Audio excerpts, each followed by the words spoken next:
Voilà, vous avez la parole, monsieur. Merci beaucoup, monsieur le président. Bounazi, bonjour. Je vais faire ma communication en anglais. Vous m'entendez bien? Oui, oui. Oui, oui, on vous entend très bien. Alors, je vais vous décevoir parce que je vais quasiment pas parler de la Belgique, même si, effectivement, c'est un exemple à ne pas prendre, probablement, en matière de dette et de déficit. Pour le moment, ça va plus ou moins. Ce que je voulais faire, ce que j'ai proposé à Simina de faire, c'est d'examiner, and I'm now going to switch to English, to look at the idea of balanced budget rules through the eyes of a political philosopher. So I would assume that we have a balanced budget rules, or BBR, that has two components. One is the requirements of a maximum of 60% GDP in terms of debt, and the other one is a requirement of maximum 3% of annual GDP for deficit. Okay, so that we'll take this for granted. Vous m'entendez toujours? Oui, oui, sans problème. And I will ask two questions. The first question, and these are two philosophical questions from political philosophy. The first one is, does intergenerational equity or equality require the adoption of a BBR, of a balanced budget rule? So the first question is intergenerational equity. And my second question is the constitutionalization of such a rule compatible with the idea of generational sovereignty? And that would be my second question, so generational sovereignty. And I will do that in 15 minutes. So I hope I'm not going to overlap too much with what has been presented before. So in terms of intergenerational equity, and I start with the first part, the key element is that theories of intergenerational justice, there are different types of theories, and the one I'm going to defend here, the view I'm going to defend here, is the need for equality between birth cohorts. Okay. So a very important distinction, if you are concerned with constitutions and also with balanced budget rules, is, are you concerned with equality or non-discrimination between age groups, or are you concerned with equality and non-discrimination between birth cohorts? And philosophically, the most important component is non-discrimination between birth cohorts. Namely, we need to make sure that the successive birth cohorts will have had roughly the same amount of equality of opportunity or equality of access to a certain package of goods. And it's from this perspective that I would like to look very quickly at a balanced budget rule. So from a legal perspective, one instrument we can use and that we are not using yet for that is anti-age discrimination law, or the idea of anti-age discrimination. I just said that we need to carefully distinguish age groups and birth cohorts. But one very interesting element is that whenever we discriminate between birth cohorts, we automatically discriminate also on a basis of age. And so whenever there are discriminations between birth cohorts, there will automatically be differential treatment between age groups. And so if we are concerned about differential treatment between birth cohorts, we can always rely on the idea of age discrimination. Okay? Or we can always try and characterize it as age discrimination. For example, we could do environmental law with age discrimination, saying this degradation of the environment amounts to age discrimination.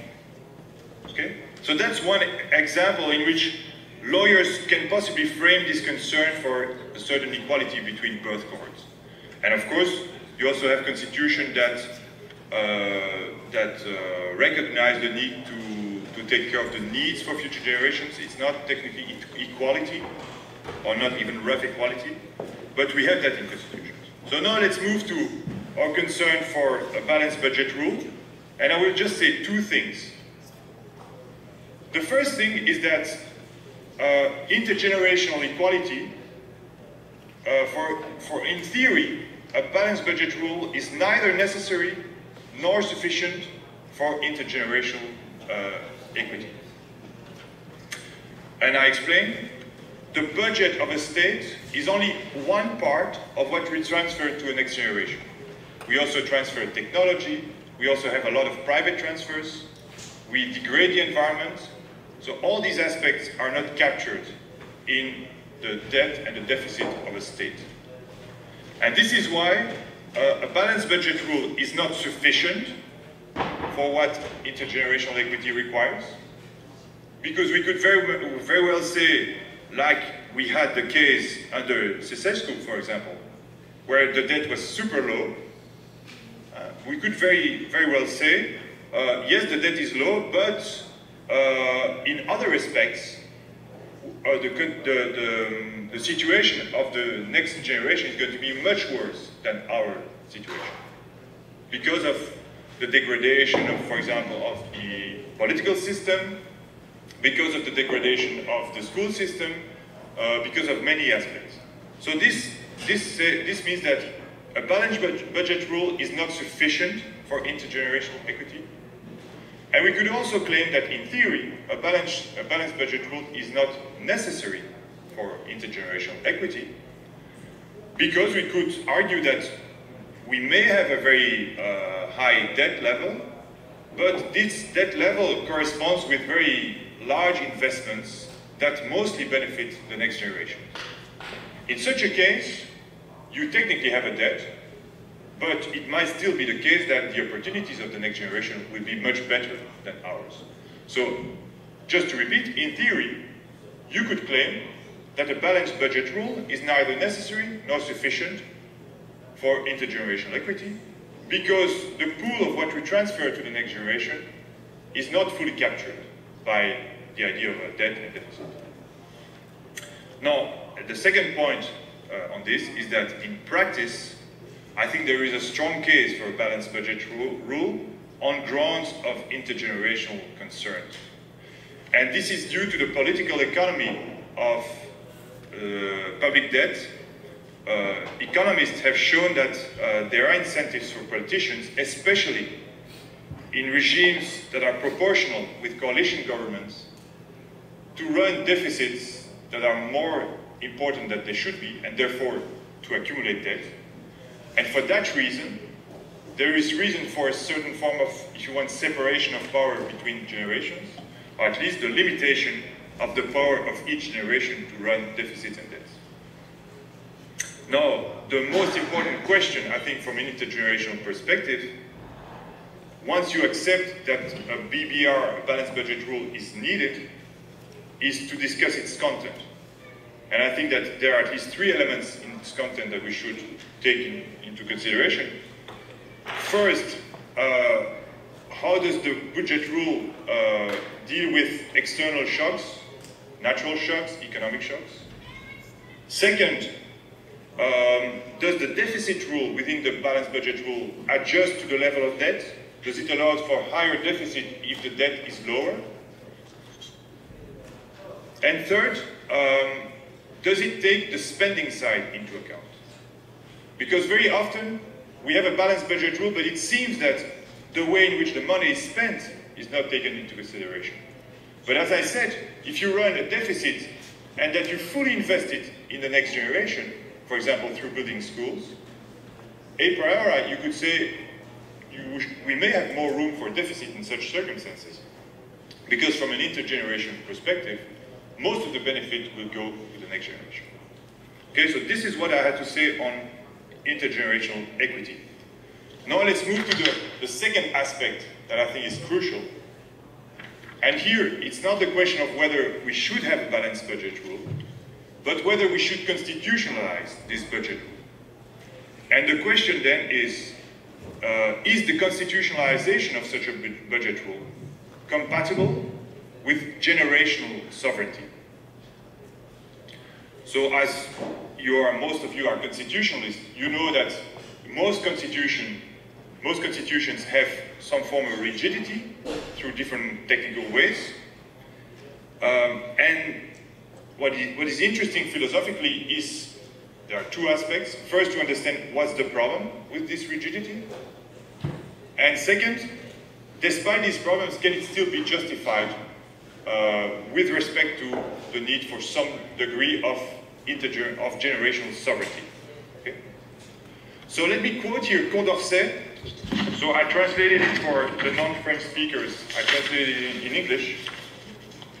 So at the end of the 18th century, there were debates between Jefferson, Condorcet, and other people. This is also a quote from Kant. And they were concerned about this generational sovereignty. So the concern for future generations was completely different, I think, at that time than it is today. So here is the quote from Condorcet from 1789. How could humans possibly be equals in rights? How could the law be the expression of the general will? If children were forced to submit themselves to the constitutions that their grandfathers would have written. How can the laws possibly oblige a nation, the plurality of which, and a few years later, even the totality of which, has not contributed to form?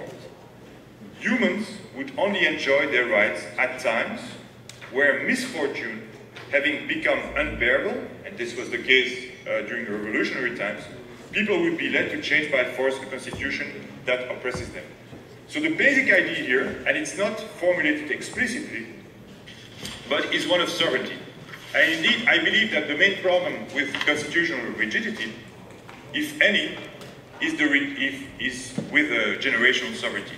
So to take an analogy, the situation we have with constitutional rigidity is analogous to a situation in which, for example, the Hungarian constitutional power would adopt a Hungarian constitution and claim that this is such a good constitution that we should also enforce it in Romania, for example. Okay? So the main problem here would be a problem of sovereignty, and I think that this is the problem we have between generations as well. So how to defend this rigidity? Can it be possibly defended? And I think it can. Sorry. It's okay. It's okay. Allez-y. So I think it can be defended for the reason that I alluded before, namely for political economy reasons, it's important to have a balanced budget rule, and it's also important to constitutionalize it, because this is really the only way to constrain period-specific governance, not to run too important. I think there are two ways in which we can defend that.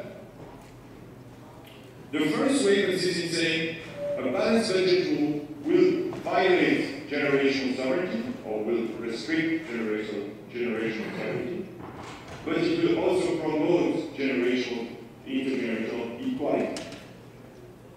And there's then this argument consists in a tension between two things, sovereignty and equity, and in a choice for equity against sovereignty. This is one way of framing the defense. Consists in saying, in some cases, sovereignty should be reduced for the sake of equity. And the other defense is an internal defense, which consists in saying, no, in fact, a balanced budget rule not only promotes equity, but in fact preserves the generational sovereignty of future generations in a broader sense of sovereignty. Namely, if you have sovereignty on a territorial conflicting, this is no sovereignty. If you have sovereignty on a zero budget, this is not sovereignty. So the idea here is that a balanced budget rule preserves a significant budget, a budget that is large enough for future generations, and therefore preserves the real sovereignty of future generations.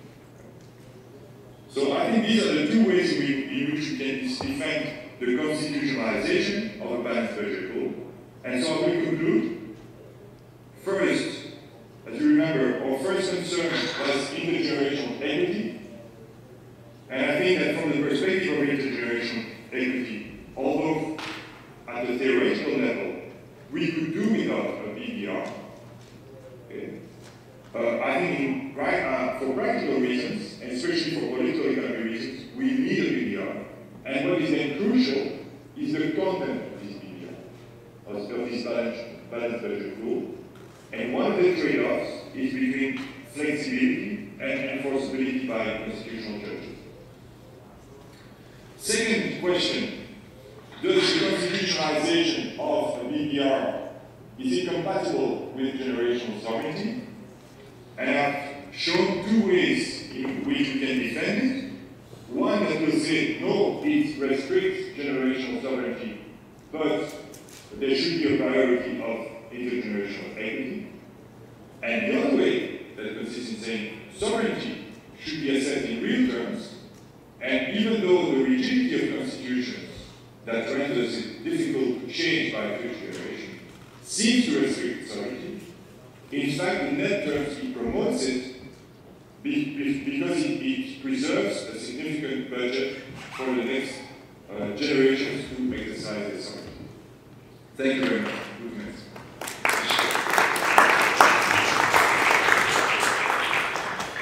Merci beaucoup, Monsieur Gosseries, de cette intervention à la fois très substantielle sur le fond et qui nous permet de rattraper un tout petit peu notre retard, ce qui est toujours extrêmement utile.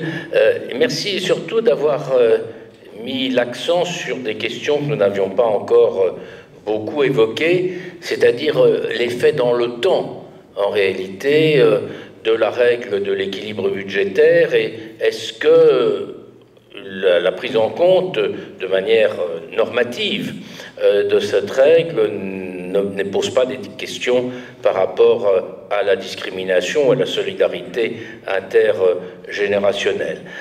Et ce que vous avez dit également sur le débat entre souveraineté et équité, pour prendre les traductions françaises, me paraît tout à fait opportun. Je ne suis pas sûr d'ailleurs que nous ayons des réponses très faciles.